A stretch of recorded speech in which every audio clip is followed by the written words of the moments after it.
নমস্কার বন্ধুরা, আমার রেসিপিতে সবাইকে স্বাগত।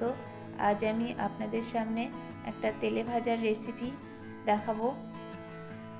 তেলে ভাজা আমরা প্রায় সবাই ভালোবাসি কম বেশি। চলুন তাহলে দেখে নিই এই রেসিপিটা কি করে বানাবো। প্রথমে আমি এই যে সবজিটা সেটা এইভাবে একটার ভিতর দিয়ে একটা এরকম করে ডিজাইন করে নিচ্ছি নিজের মতন করে। প্রতিটা একইভাবে বানিয়ে আমি একটা জায়গায় রেখে দিচ্ছি। তারপরে একটা পাত্রে কিছুটা গরম জল করতে দিয়েছি। যখন জলটা ফুটতে লাগবে তখন তার মধ্যে সামান্য কিছু লবণ দিয়ে এগুলো ভালো করে, সবজিগুলো যেটা আমি বানিয়েছি সেগুলো ভালো করে ধুয়ে সেই ফুটন্ত জলের মধ্যে ছেড়ে দেব। তারপর কিছুক্ষণ সময়ের জন্য এটা ভাপ দিয়ে নেব। এইভাবে কিছুক্ষণ ভাপ দিতে দিয়ে আমি অন্যদিকে একটা মিশ্রণ তৈরি করে নেব। বেসনের মিশ্রণ বানিয়ে নেব। তার জন্য 2 চামচ মতন বেসন নিয়েছি।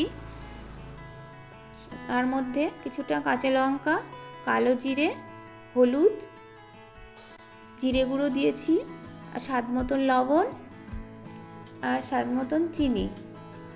তেলে ভাজাতে সামান্য একটু মিষ্টির হাত দিলে টেস্টটা বেশি আসে। আর সামান্য জোয়ান হাতে মসলিয়ে আমি ওপর দিয়ে ছড়িয়ে দিলাম। আর কিছুটা পরিমাণে চাট মশলা, ধনে গুঁড়ো দিয়ে নিলাম। এবার এগুলো সব একসঙ্গে অল্প পরিমাণে জল দিয়ে ভালো করে মিশ্রণটা তৈরি করে নেব। মিশ্রণটা আমার রেডি হয়ে গেছে। এবার মিশ্রণের মধ্যে কিছুটা গরম তেল দিলাম। এটা গরম তেল, এটা দেওয়ার কারণ এইটাই, চপগুলো তাহলে খুব ভালো খাস্তা হয়। খাবার সোডা আমি এখানে ব্যবহার করিনি। খাবার সোডা ব্যবহার না করেও যদি একভাবে এই মিশ্রণের মধ্যে, বেসনের মিশ্রণে গরম তেল সামান্য পরিমাণে দেওয়া হয় তাহলে চপগুলো বা বেগুনি করতে গেলেও যে মিশ্রণটা বানানো হয় ভালো খাস্তা হয়। এবার একটা একটা করে সেই সবজির যে ডিজাইনটা তৈরি করেছিলাম সেগুলো বেসনের মিশ্রণের মধ্যে দিয়ে তেলের মধ্যে ছেড়ে দেব। অবশ্যই গ্যাসের ফ্লেমটা আমি লো ফ্লেমে রাখবো, যেহেতু এটা তেলে ভাজা করছি, কারণ জোরে দিলে পুড়ে যাবে উপরটা, ভেতরটা কাঁচা থেকে যাবে। এইভাবে আস্তে আস্তে সমস্ত চপগুলো আমি বানিয়ে নেব।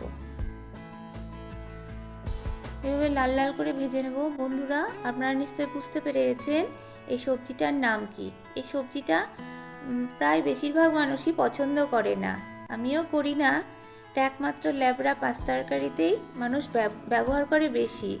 আমি ভাবলাম এভাবে যদি চপ বানানো যায় তাহলে কেমন হয়, তাই এটা বানিয়ে ফেললাম। এভাবে একটা একটা করে সব চপগুলো ভেজে নেব। আমার চপ কমপ্লিট হয়েছে। যদি ভালো লেগে থাকে বন্ধুরা, অবশ্যই একবার হলেও বানিয়ে খাবেন। তাহলে আজ এই পর্যন্তই। ভালো থাকবেন, সুস্থ থাকবেন, আর অবশ্যই কেমন হয়েছে সেটা কমেন্ট বক্সে কমেন্ট করে জানাবেন।